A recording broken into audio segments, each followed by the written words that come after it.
people, they skip their suhoor. Some people, they have an early suhoor. That is, they have the suhoor 1 or 2 hours before the Fajr time. In fact, suhoor is a blessing. Every Muslim should have it. And the Prophet said, we should delay the suhoor as much as possible. We should have it till just before the Fajr time.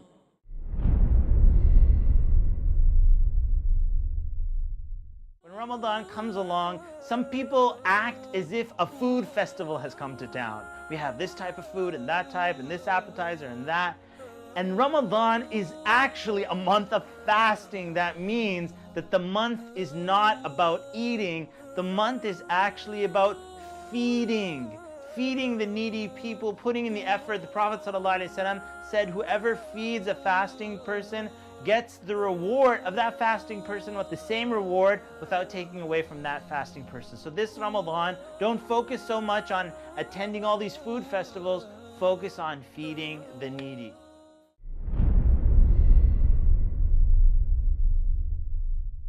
The third mistake committed by Muslims in this category is that they delay opening their fast. They delay the iftar. And our Prophet ﷺ said that the people will be good as long as they hasten in breaking the iftar. That means immediately after sunset, they should break the iftar.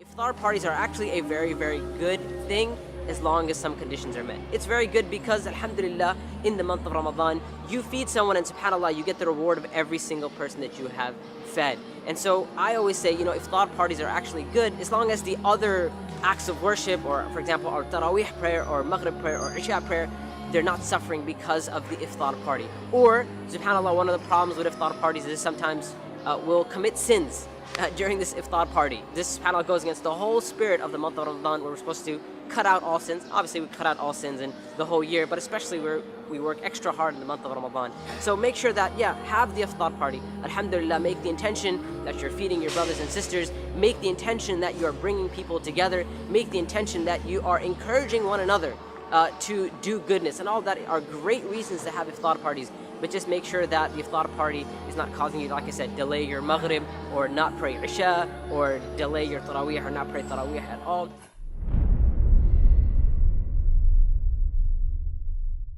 One important thing that I've been witnessing lately is that people are unable to manage their anger.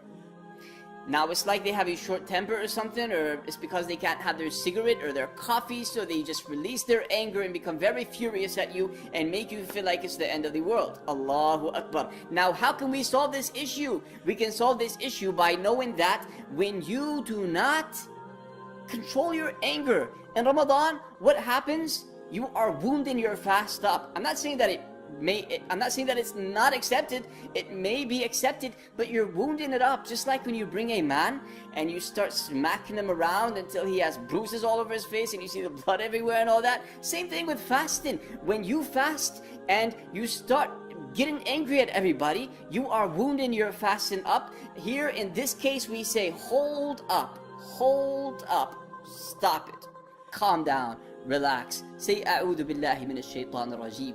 Say I seek refuge with Allah from the devil, the shaitan.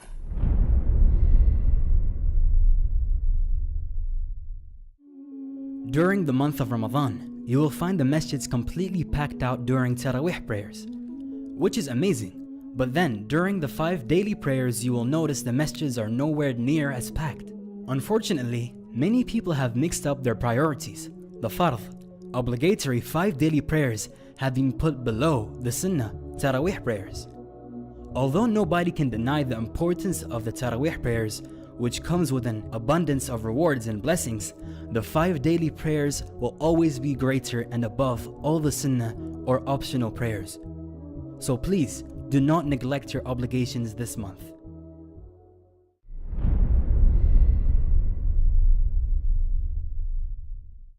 This world, addiction to the things of this world is a curse. So we do need to handle our devices for social media in a very positive and calculated way. We can't just do it whenever we feel like, however we feel like. So we have the choice of either making our social media experience something which is going to be on our scale of good deeds, or something which is not going to be on our scale of good deeds. We have to decide beforehand. We're already caught up. We can't live without our phones.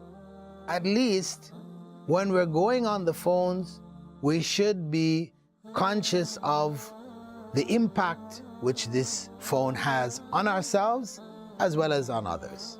There's so much information there, so much corruption there. Some people call it, instead of the internet, they call it the fitna net. So we best should say Bismillah before we even get on. Before we turn it on and start, we say Bismillah. Now, if we are not able to say Bismillah, this is telling us something. We're going on with the wrong intention. There's no harm in keeping contact with your friends, your circle, certain programs, etc. There's no harm, but we have to make sure that whatever we are interacting with is from the halal.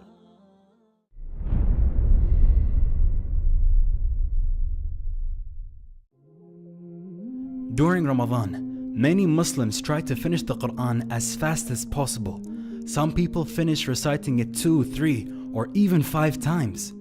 Subhanallah, as though it's a speeding competition. It is recited without any understanding or contemplation.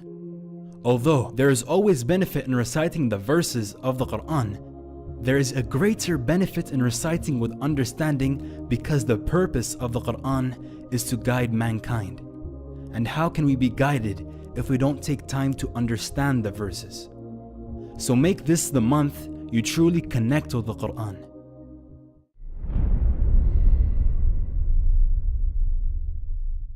The purpose of Ramadan is to reconnect the believer to the Book of Allah like they're starting over. And the reason that's important is because the believer is supposed to reconnect humanity with the Book of Allah. The way we do that in Ramadan, the way the first generation did that in Ramadan, the Prophet ﷺ institutionalized additional prayers. Umar bin al-Khattab saw that people might lose out on that, so he made it into congregational, what we call the Taraweeh prayer, yeah? And it became an institution in this ummah. Now that institution, if you imagine the Sahaba, every time they stood in prayer and they heard Baqarah, Ali Imran, Nisa being recited, they heard the message and they understood the message. They appreciated the miracle, all in the Salah. All in the Salah. You know, sometimes you hear a powerful lecture. For them, standing in the Salah is hearing a lecture from Allah.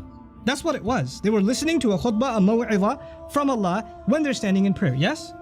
And that was the institution. It was supposed to reconnect us with Allah Azza wa Jal in the most beautiful of ways.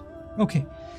A few centuries later, we also have the Taraweeh prayer. Is there a difference between the way we conduct our prayers today and the spirit of those prayers of Umar bin Khattab radiallahu ta'ala anhu? There's a fundamental difference. The vast majority of you and me that are standing behind the Imam as he's reciting the word of Allah are not hanging over every word, lost and mesmerized in reflection. Rather, we are wondering, was that the first or the second? Are we on 14 or on 15?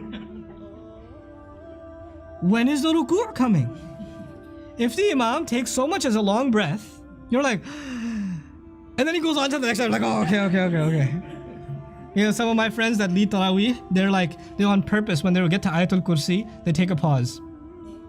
Allahu La ilaha illahu al-hayyul qayyum. And everybody's like, oh yeah, oh God, I thought it was Allahu Akbar.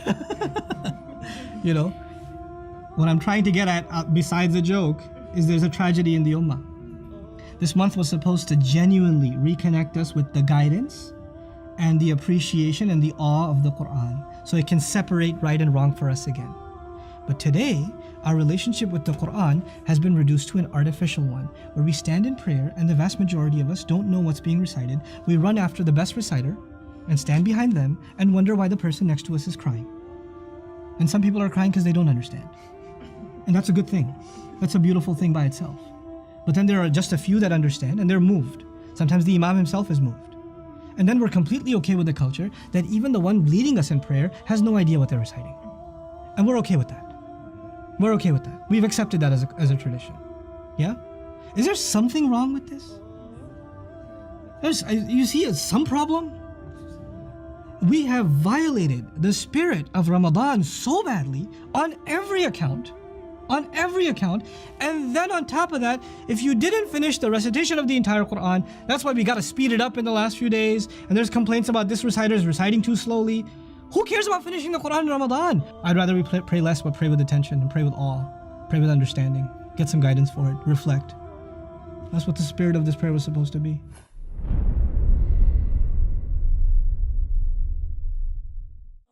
Many of the Muslims, they stay awake the full night and then they sleep in the day. And they do the normal activity at the night time and sleep in the daytime. They're converting day into night and night into day, and the whole purpose of fasting is defeated.